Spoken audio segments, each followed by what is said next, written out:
ফেব্ৰুৱাৰী মাহৰ 2 তাৰিখে শ্ৰীভূমি জিলা কাৰাগাৰত এটা ৰেড চলিছিলে আমাৰ মাননীয় SSP মহোদয়ৰ নেতৃত্বত। এটা খবৰ আছিলে যে তাত বিভিন্ন ধৰণৰ এণ্টি ছ'চিয়েল এক্টিভিটিজ চলি আছে তাতে, আৰু বিভিন্ন ধৰণৰ মোবাইল ফোন বা এনেকুৱা ধৰণৰ ব্যৱহাৰ কৰি পেলাই তাৰ দ্বাৰা কিছুমান অসামাজিক আৰু ক্ৰিমিনেল এক্টিভিটিজ চলি আছে বুলি খবৰ আহিছিলে।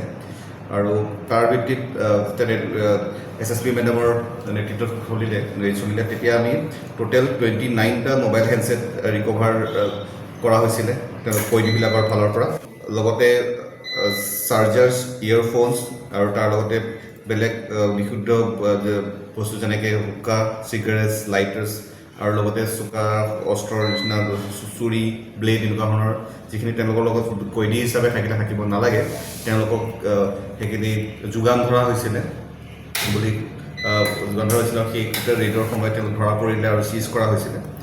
আৰু এই ক্ষেত্ৰত আমি যেতিয়া এটা কেছ ৰেজিষ্টাৰ হ'ল ফেব্ৰুৱাৰী মাহৰ 5 তাৰিখে Sribhumi PS case number 36/2026 under section 61(2), 323, 49, 262 BNS আৰু তাৰ লগত read section 42 of the prisons act.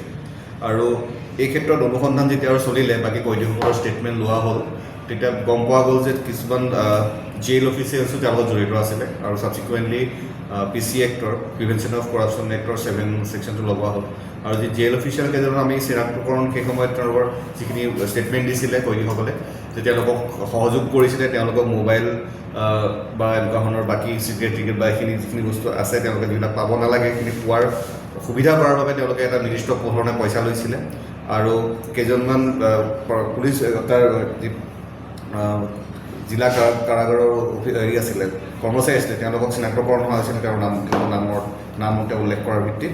তেওঁলোকৰ নাম হৈছে ক্ৰমে Rudra Deori, assistant jailer; Biswajit Baruah, assistant jailer; Mushaid Ali Laskar, head warden; Subhashish Ghosh, Mushaid Ali Laskar head warder আৰু সুভাশিষ ঘোষ ৱাৰ্ডাৰ।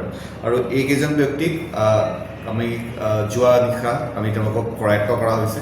কৰায়ত্ব কৰাৰ পিছত আজি এতিয়া অনাৰেবল কোৰ্টত হাজিৰ কৰা হৈছে। আৰু যিহেতু প্ৰিভেনশ্যন অফ কৰাপশ্যন এক্টৰ তেওঁলোকৰ আছে ছেকশ্যন, গতিকে আমাৰ গুৱাহাটীৰ স্পেচিয়েল জাজৰ কোৰ্টত নিৰ্দিষ্ট সময়ত কোৰ্টে যেনেকৈ আমাৰ নিৰ্দেশ দিছে তেনেকৈ হাজিৰ কৰা হ'ব। আৰু এইখিনিতে আৰু এটা কথা উল্লেখযোগ্য যে আমি ইতিমধ্যে যি কয়দীসকল আছিলে যোনে এওঁলোকক সহযোগ কৰিছিলে আমাৰ জিলা কাৰাগাৰৰ অফিচিয়েলসকলকতো আমি কৰায়ত্ব কৰিলোৱে, তাৰ লগতে যিসকল কয়দীয়ে এই বস্তুটো ব্যৱহাৰ কৰি আছিলে তেনেকুৱা আমি এতিয়ালৈকে 25জন একিউজ তেওঁলোক অলৰেডি জেলতে আছিলে, তেওঁলোকক ষ্ট'ন এৰেষ্ট কৰা হৈছে। এই কেছখনত তেওঁলোককো এৰেষ্ট কৰা হৈছে।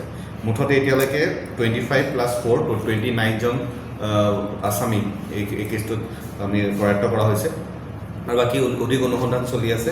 আৰু কাৰাগাৰৰ ক্ষেত্ৰতে মাজে মাজে এনেকুৱা ধৰণৰ অভিযোগ আহি থাকে জিলা কাৰাগাৰৰ ক্ষেত্ৰত, গতিকে এইটো যাতে আমি বন্ধ কৰিব পাৰোঁ তাৰ বাবে আমাৰ SSP মেডামৰ নেতৃত্বত এটা যাতে এক্সাম্পলাৰী এটা হয় একশ্যন হয়, এটা এক্সাম্পল ছেট হয়, তাৰ বাবে প্ৰচেষ্টা কৰোৱা হৈছে যাতে যোন দোষী আছে তেওঁলোকক আমি শাস্তি দিব পাৰোঁ আৰু যি জিলা কাৰাগাৰৰ যি উদ্দেশ্য সেইটো ভালদৰে আগবাঢ়ি যায়। আমাক 12 তাৰিখে স্পেচিয়েল জাজ গুৱাহাটীত তাতে প্ৰডিউচ কৰিবৰ কাৰণে নিৰ্দেশ দিছে। আৰু তাত প্ৰডিউচ কৰাৰ পিছত বাকী মাননীয় ন্যায়ালয়ে যেনেকৈ নিৰ্দেশ দিব তেওঁলোকক, আৰু তেওঁলোক সেই সূত্ৰে আমি প্ৰয়োজনীয় আমাৰ যি ব্যৱস্থা আছে নিৰ্দেশ মতে কাম কৰা হ'ব। বৰ্তমান তেওঁলোক ক'ত আছে? তেওঁলোকে বৰ্তমান ট্ৰেনজিট পিৰিয়ড বুলি ক'ব পাৰি। এইটো আমাৰ পুলিচ ৰিমাণ্ডতে আছে। মাননীয় আমাৰ CJM মহোদয়ৰ যি নিৰ্দেশ মতে, CJM কোৰ্টৰ যি নিৰ্দেশ সেইমতে আমাৰ ট্ৰেনজিট পিৰিয়ড আছে। তেওঁলোকক 12 তাৰিখে প্ৰডিউচ কৰিবলৈ দিয়া হৈছে স্পেচিয়েল জাজৰ কোৰ্ট, স্পেচিয়েল জাজৰ কোৰ্টত।